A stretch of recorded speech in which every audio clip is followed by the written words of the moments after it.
Hello everyone, अगर आपने इस सीरीज के पिछले एपिसोड्स नहीं देखे हैं सो आई सजेस्ट कि पहले आप उन्हें देख लें और मेरे चैनल को सब्सक्राइब करें। और अगर आपको मेरी वीडियो अच्छी लगे तो प्लीज लाइक करेगा। अब राजा को बचाने के बाद यांग म्यूंग की पोजीशन खतरे में थी, इसलिए वून ये एडमिट कर लेती है कि उसने यांग म्यूंग को सेड्यूस किया था। जिसके बाद सजा के तौर पे वून को इस शहर से बाहर निकाल दिया जाता है और वून को एक ऐसी जगह पर भेज दिया जाता है जहाँ पर पूरे शहर के मरीजों को भेजा जाता है, जहाँ पे वून को उनकी सेवा करनी थी।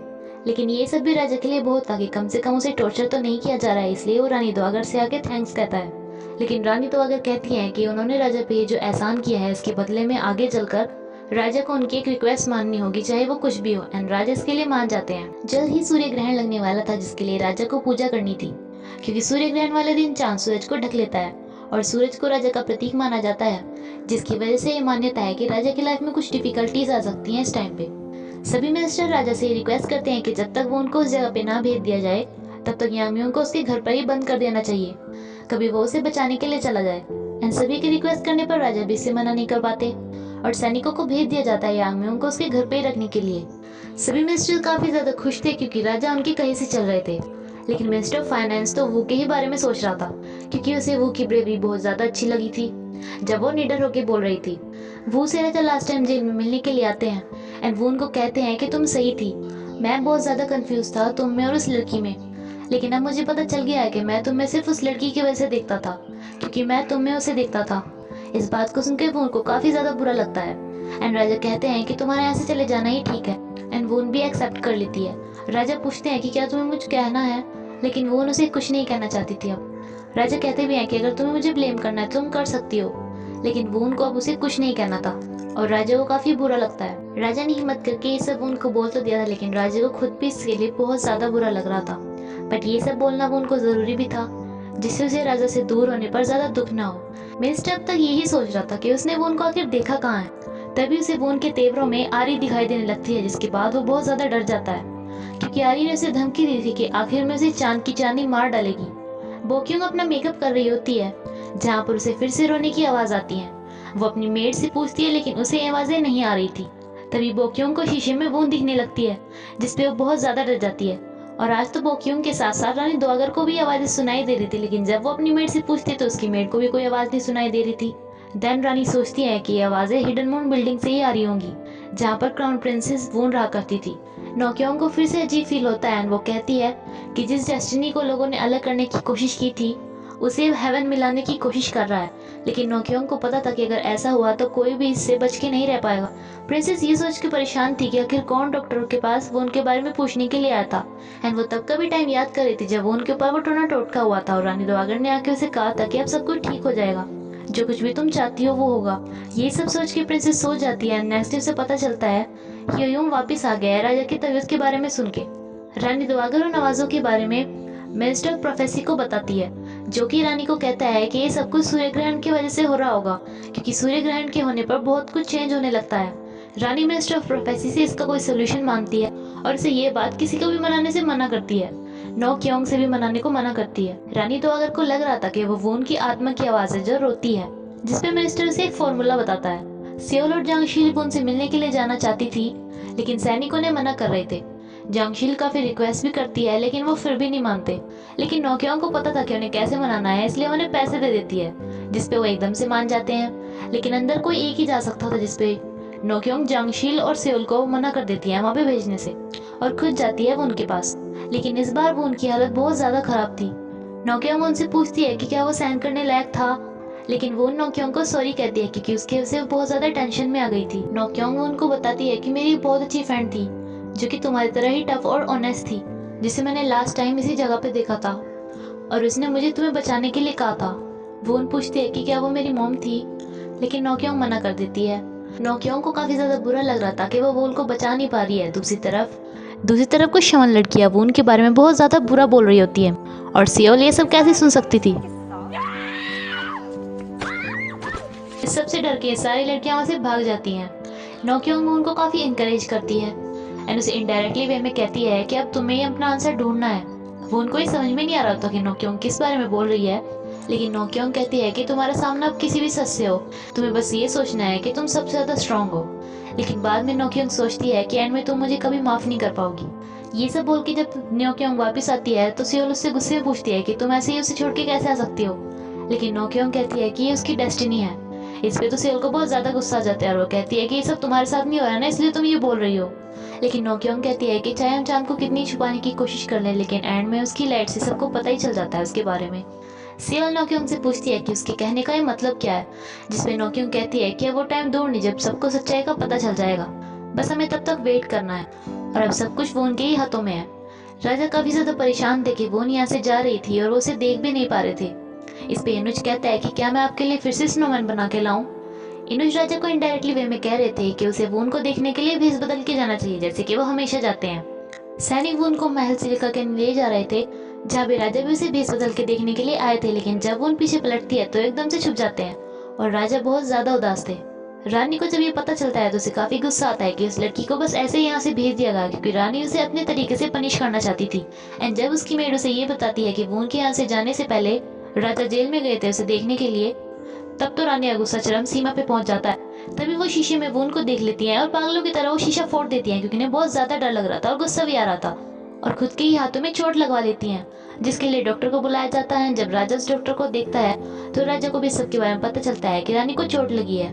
रानी किसी को भी अंदर नहीं आने दे रही थी, तभी राजा वहाँ पे आते हैं, उसकी चोट को देखते हैं, देन अपने आप डॉक्टर से पट्टी ले लेते हैं। रानी को तो आज इतना गुस्सा आ रहा था कि वो राजा की तरफ को भी नहीं देख रही थी। राजा जब रानी को पट्टी करते हैं तो रानी पूछती है कि क्या आपको ही दर्द होता है, मेरे भी दिल को चोट पहुंचती है और मुझे कैसा फील होता होगा, क्योंकि मेरे लिए तो आप ही मेरा पहला प्यार थे। आपको तो पता है कि अपने पहले प्यार को खोना कैसा फील कराता है, तब भी अब मेरे साथ इतने क्रूअल हो। एक गली के भिखारी पर भी मुझसे ज्यादा दया दिखाई जाती है। राजा को भी रानी की इस हालत पे काफी तरस आता है, इसलिए उन्हें हक कर लेते हैं, क्योंकि इसमें रानी की क्या गलती थी कि राजा किसी और से प्यार करते थे और राजा को अपनी, रानी की, बोल की और यांग म्यूंग की हालत एक जैसी लग रही थी। एंड रानी बहुत ज्यादा रोती है। जब सैनिक वून को महल से बाहर करने के लिए, इस पूरे शहर से बाहर करने के लिए ले जा रहे होते हैं तो वहाँ से वून की मोम भी गुजर रही होती है। लोग वून को पत्थर मारने लगते हैं। जब पहला पत्थर उसे लगता है तभी उसकी मोम को एकदम फील होता है कि उसकी बेटी को चोट लग गई है और वो उनको बचाने के लिए चिल्लाने लगती है, लेकिन वहाँ पे बहुत ज्यादा भीड़ होती है जिसमें वो नीचे गिर जाती है और सैनिक उसे लेकर चले जाते हैं। एंड वून की मोम बहुत ज्यादा रोती है। आगे जाके ये सैनिक वून को उस जगह पे नहीं लेके जाके जहाँ पे उसे जाना था, बल्कि वो उनको किसी और सैनिकों को सौंप देते हैं और उनसे पैसे ले लेते हैं। इस बात के बारे में यांग म्यूंग का एक खबरी भी उसे आके बताता है कि वो आगे जाके गायब हो गई और वो उस जगह पे नहीं पहुंच पाई। यांग म्यूंग वहाँ पर एकदम जाने लगता है, लेकिन उसके लिए तो लॉकडाउन लगा हुआ था, जिसपे उसके पैरे के लिए किम जे को वहाँ पे भेजा गया था। किम जे यांग म्यूंग से पूछता है कि तुम कहाँ पे जा रहे हो, लेकिन यांग म्यूंग कहता है कि क्या तुम उसे एक दोस्त की तरह पूछ रहे हो या राजा के सिपाही की तरह। किम जी इस पे चुप रहता है, जिसपे यांग म्यूंग उसे कहता है कि मैं अगर तुम पे तलवार ताल लूंगा तब भी तुम आगे से मेरे साथ लड़ोगे नहीं, क्योंकि तुम्हारे राजा ने तुम्हें ये करने के लिए नहीं बोला होगा और तुम तो सिर्फ वही करते हो जो तुम्हारा राजा तुम्हें कहता है। यांग म्यूंग किम जी से लड़ाई करने लगता है, ये जानते हुए भी कि बाद में वो उससे हार ही जाएगा। किम जी तलवारबाजी के दौरान उसे काफी समझाता है, लेकिन जब वो नहीं समझता तो किम जी उसकी तलवार तोड़ देता है एंड कहता है कि तुम राजा के दिमाग को क्यों नहीं समझ पा रहे हो, उन्हें तुम्हारी चिंता है। लेकिन यांग म्यूंग कहता है कि तुम भी तो अपने दोस्त के दिमाग को नहीं समझ पा रहे हो और अब तुम शायद राजा के पास जाके रिपोर्ट करोगे कि उन्होंने तुम्हें मुझे घर रखने के लिए बोला था और मैंने इसका विद्रोह कर दिया। लेकिन किमजे कहता है कि इस जगह पे आज राजा का गार्ड नहीं है बल्कि तुम्हारा दोस्त है। एंड ये बोल के किमजे वहाँ से चला जाता है। वून देखती है कि उसे वापस से महल में ही लाया गया है और उसे यहाँ पे लाने वाला होता है मिनिस्टर ऑफ प्रोफेसी, क्योंकि मिनिस्टर ने रानी दोवागर से उस टाइम ये कहा था कि उस आत्मा को शांत करने का सिर्फ एक ही मेथड है कि उसे कोई शमन अपनी बॉडी में लाने दे और तब जाके वो शमन उसके शांत होने के लिए उससे प्रे करे। लेकिन इसमें उस शमन के मरने का बहुत ज्यादा खतरा होगा, इसलिए कोई भी शमन ये करने को नहीं मानेगी। लेकिन रानी दोवागर ने इसे आइडिया दिया था कि उसे ये एक्सपेरिमेंट वॉल के ऊपर करना चाहिए। देन ये सैनिक वॉल को हिडन मून बिल्डिंग के अंदर बंद कर देते हैं एंड मिनिस्टर से कहता है कि उसे अपने अंदर एक स्पिरिट को आने देना है। ये सब बोल के मिनिस्टर उस कमरे का लॉक लगा देता है एंड वो चिल्लाती ही रह जाती है, लेकिन वो दरवाजा कहाँ खुलने वाला था। मिनिस्टर उस रूम के बाहर एक तलिस्मान लगा देता है जो कि आत्माओं को अपनी तरफ अट्रैक्ट करता है। देन ये बात वो रानी दोवागर को भी जाके बता देता है कि उसने अपना काम कर दिया है। रानी दोवागर कहती है कि इसके बारे में किसी को भी पता नहीं चल चाहिए, स्पेशली किंग को। और वैसे तो वो शमन क्या पता मरी जाए, लेकिन अगर वो ना मरी तो उसे उसी जगह पर भेज देना जहाँ जाने के उसे ऑर्डर दिए गए हैं, क्योंकि हम बाद में भी उसका कुछ यूज कर सकते हैं। वो इस दरवाजे को खोलने की कोशिश करती है, लेकिन तभी वो नोटिस करती है कि उस रूम में हर जगह पे तलिस्मान लगाए हुए हैं। देन वो वहाँ पे उस ड्रेस को देखती है जो कि क्राउन प्रिंसेस की थी, यानी कि उसकी खुद की, और उसे उन लड़कियों की बातें याद आती हैं कि हिडन मून बिल्डिंग में क्राउन प्रिंसेस रहा करती थी, जिसके बाद उसे पता चलता है कि उसे उस लड़की की आत्मा को अपने अंदर आने देना है जिसे राजा प्यार करते थे। देन सूर्य ग्रहण की तैयारी होती है जहाँ पर रॉयल ऑफिसर एक स्पीच दे रहा होता है, बट तभी वो नोटिस करता है कि दूसरा ऑफिसर वहाँ पे नहीं है जो कि उसका भाई ही था। जब उसे ढूंढने के लिए अंदर जाता है तो वो एक डेड बॉडी के पास होता है। ऑफिसर ये देख के चौंक जाता है कि वो एक डेड बॉडी के ऊपर क्या कर रहा है एंड दूसरा ऑफिसर से पूछता है कि क्या मरने के बाद भी किसी की बॉडी गर्म रहती है क्या। इस पे ऑफिसर बताता है कैसे तो तभी हो सकता है जब वो इंसान मरा ही ना हो।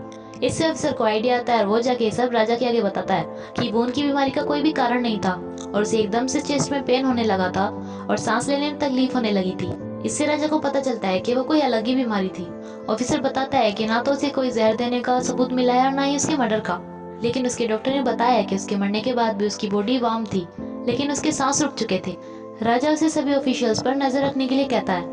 वून ऐसी स्ट्रगल करके उसी जगह पर सो गई थी एंड जब वो उठती है तो उसके पास एक लड़की बैठी होती है जिसे वो कहती है कि तुम क्यों रोते हो, तुम राजा को याद करके रोती हो ना, क्या तुम्हें उन्हें कुछ कहना है, मुझे बताओ, मैं भी तुम्हारे साथ रहूंगी।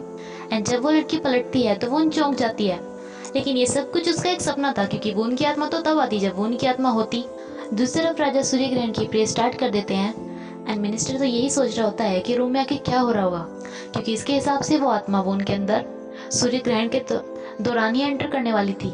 देन सूर्य ग्रहण लगना स्टार्ट हो जाता है और वून की हालत बिल्कुल ऐसी हो जाती है जैसी उसकी पहले हो गई थी। उसे इस टाइम भी सांस नहीं आ रहे थे जैसे उसे पहले नहीं आए थे। देन जब चांद सूरज को पूरी तरह से एम्ब्रेस कर लेता है तो राजा यही सोच रहे होते हैं कि ऐसी कौन सी बीमारी है जिसका कोई कारण ही नहीं है और ना ही उसके मर्डर का कोई सबूत है। तभी राजा को याद आता है कि उसके खुद के साथ भी तो ऐसा ही होता है जिसका ना ही तो कोई कारण होता है और ना किसी और का हाथ होता है। दूसरी तरफ वून की हालत बहुत ज्यादा खराब थी और वो दरवाजे को खोलने की कोशिश कर रही थी। तभी उसे नोकियों की आवाजें सुनाई देने लगती हैं और उसे याद आता है कि वो लड़की जो उसे हमेशा दिखाई देती थी उसके पास सियोल और नोकियों खड़ी हुई है। एंड फाइनली वून को पता चल जाता है कि वही वो लड़की है क्योंकि अब की बार उसने नोकियों को उसके साथ देखा था। देन वून को अपने मरने का टाइम याद आता है जब उसके पापा ने उसे दवाई पिलाई थी, जिसे याद करके वून बहुत ज्यादा रोती है। लेकिन अभी कहाँ, अभी तो उसे राजा की बातें भी याद आती हैं। जैसे कि राजा ने उससे पूछा था कि हम पहले भी मिले हुए हैं, तो वून को उनकी पहली मीटिंग भी याद आ जाती है और इसके साथ ही उनकी सारी मूवमेंट्स जिन्हें याद करके वो उनको बहुत ज्यादा रोना आता है। दूसरी तरफ राजा को शक हो जाता है कि शायद उसके ऊपर भी ब्लैक मैजिक किया गया हो। नोक्योंग आर की ग्रेव के पास जाती है और कहती है कि अब सब कुछ चेंज होने वाला है, अब एक नया दर्द स्टार्ट होने वाला है। राजा को ये कंफर्म करना था कि ब्लैक मैजिक से किसी को मारा भी जा सकता है क्या, जिसके लिए वो अपने इनुच को नोक्योंग को बुलाने के लिए कहता है। मिस्टर ये देखने के लिए हिडन मून बिल्डिंग पे वापस आता है कि वो मर गई है या वो उस आत्मा उसके अंदर आई है या नहीं। एंड जब वो दरवाजा खोलता है तो वून कुछ इस हालत में होती है। मिनिस्टर को काफी ज्यादा डर लग रहा होता है, जिसपे अपने एक सैनिक को अंदर भेजता है जो कि वून को उठाता है। एंड मिनिस्टर पूछता है कि क्या वो आत्मा तुम्हारे अंदर आ चुकी है। 예, 그 소녀는 이제 다시는 울지 않을 것입니다. एंड इसी के साथ ये एपिसोड यहीं पे खत्म होता है फ्रेंड्स। Thank you.